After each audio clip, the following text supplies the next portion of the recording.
രാഷ്ട്രപതി തെരഞ്ഞെടുപ്പിന്റെ ഭാഗമായി കേന്ദ്രമന്ത്രിമാരായ രാജ്നാഥ് സിംഗും എം വെങ്കയ്യ നായിഡുവും കോൺഗ്രസ് അധ്യക്ഷ സോണിയാഗാന്ധിയുമായി അല്പസമയത്തിനകം ചർച്ച നടത്തും. സമവായത്തിലൂടെ പൊതുസമ്മതനായ സ്ഥാനാർത്ഥിയെ കണ്ടെത്തുക എന്ന ലക്ഷ്യത്തോടെയാണ് ബിജെപിയുടെ രാഷ്ട്രപതി തെരഞ്ഞെടുപ്പ്.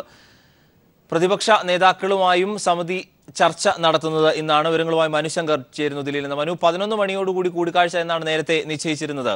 ഈ കൂടിക്കാഴ്ച ആരംഭിച്ചിട്ടുണ്ടോ? ഒപ്പം NCP അടക്കമുള്ള പാർട്ടികളുമായിട്ടുമുള്ള കൂടിക്കാഴ്ചയുണ്ടല്ലോ. അല്പസമയങ്ങൾക്കകം കൂടിക്കാഴ്ച ആരംഭിക്കുമെന്നാണ് പ്രതീക്ഷിക്കുന്നത്. കോൺഗ്രസ് അധ്യക്ഷ സോണിയാഗാന്ധി, അതോടൊപ്പം ജനറൽ സെക്രട്ടറി സീതാറാം യെച്ചൂരി എന്നിവരുമായി കേന്ദ്ര പ്രതിനിധികളായി രാജ്നാഥ് സിംഗ്, അതോടൊപ്പം വെങ്കയ്യ നായിഡു എന്ന രണ്ട് കേന്ദ്രമന്ത്രിമാരുമാണ് സോണിയാഗാന്ധിയും സീതാറാം യെച്ചൂരിയുമായി കൂടിക്കാഴ്ച നടത്തുന്നത്.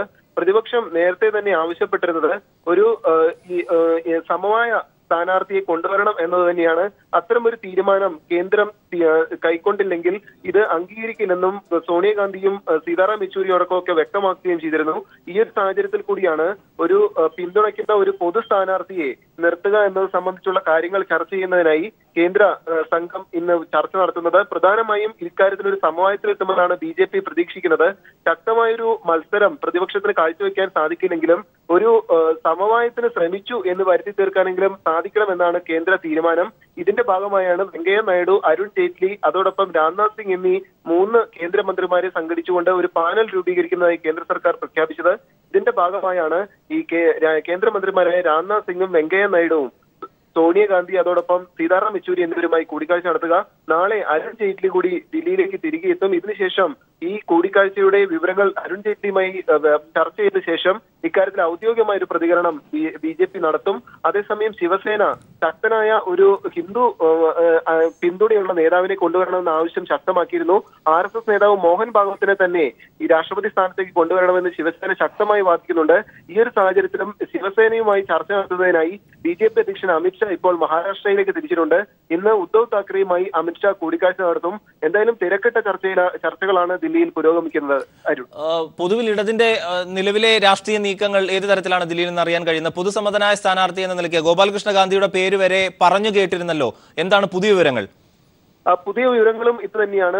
പൊതുവായ ഒരു സ്ഥാനാർത്ഥിയെ കൊണ്ടുവരണം എന്ന് തന്നെ നിർദ്ദേശത്തിൽ ഇടത് പാർട്ടികളെല്ലാം ഉറച്ചു നിൽക്കുകയാണ്. പക്ഷേ കഴിഞ്ഞ ദിവസം NCP, അതോടൊപ്പം BSP അടക്കമുള്ള പാർട്ടികളുമായി BJP ചർച്ച നടത്തിയിരുന്നു. പൊതു സ്ഥാനാർത്ഥിയെ BJP നിർത്തുകയാണെങ്കിൽ പ്രതിപക്ഷം ഒരു സ്ഥാനാർത്ഥിയെ ഉയർത്തിക്കാട്ടില്ല എന്നൊരു തീരുമാനത്തിൽ പല പാർട്ടികളും എത്തിച്ചേർന്നിട്ടുണ്ട്. DMK അടക്കമുള്ള പാർട്ടികൾ BJP ഒരു പൊതു സ്ഥാനാർത്ഥിയെ നിർത്തുകയാണെങ്കിൽ പിന്തുണയ്ക്കാമെന്ന നിലപാടാണ് സ്വീകരിച്ചിട്ടുള്ളത്. അതിനാൽ തന്നെ നേരത്തെ ഇടതു പാർട്ടികളും അതോടൊപ്പം മറ്റു രാഷ്ട്രീയ പാർട്ടികളെയും എല്ലാം സംഘടിതമായി ചർച്ചയ്ക്ക് വിളിച്ച് സോണിയാഗാന്ധി ഒരു ശക്തമായ ഒരു പ്രതിപക്ഷ ഐക്യനിര രൂപീകരിക്കാനും പ്രതിപക്ഷം ഒരു പൊതു സ്ഥാനാർത്ഥിയെ കൊണ്ടുവരാനും തീരുമാനിച്ചിരുന്നു. പക്ഷേ BJP ഒരു ഹിന്ദു സ്ഥാനാർത്ഥിയെയും മറ്റും ഹിന്ദു പിന്തുണയുള്ള വലിയൊരു സ്ഥാനാർത്ഥിയെ കൊണ്ടുവരുന്നതിന് പകരം ഒരു പൊതു സ്ഥാനാർത്ഥിയെ നിർത്തുകയാണെങ്കിൽ പ്രതിപക്ഷം ഒരു എതിർ സ്ഥാനാർത്ഥിയെ നിർത്തേണ്ടതില്ല എന്നൊരു തീരുമാനത്തിലേക്കാണ് കാര്യങ്ങൾ എത്തുന്നത്. ഇതിന്റെ ആദ്യ ഭാഗം എന്നോണമാണ് ഇപ്പോൾ കേന്ദ്രമന്ത്രിമാരായ വെങ്കയ്യ നായിഡുവും രാജ്നാഥ് സിംഗും സീതാറാം യെച്ചൂരി, അതോടൊപ്പം സോണിയാഗാന്ധിയുമായി കൂടിക്കാഴ്ച നടത്തുക. ഈ കൂടിക്കാഴ്ചയിൽ പൊതു സ്ഥാനാർത്ഥിയെ നിർത്താം എന്നൊരു ധാരണയിലെത്തിയാൽ തീർച്ചയായും ഒരു എതിർ സ്ഥാനാർത്ഥിയെ നിർത്തേണ്ടതില്ല എന്ന ധാരണയിൽ തന്നെയാണ് പ്രതിപക്ഷ പാർട്ടിയും ഉള്ളത്. അരുൺ, മനുശങ്കർ ദില്ലിയിൽ നിന്ന് വിവരങ്ങൾ നൽകിയത്.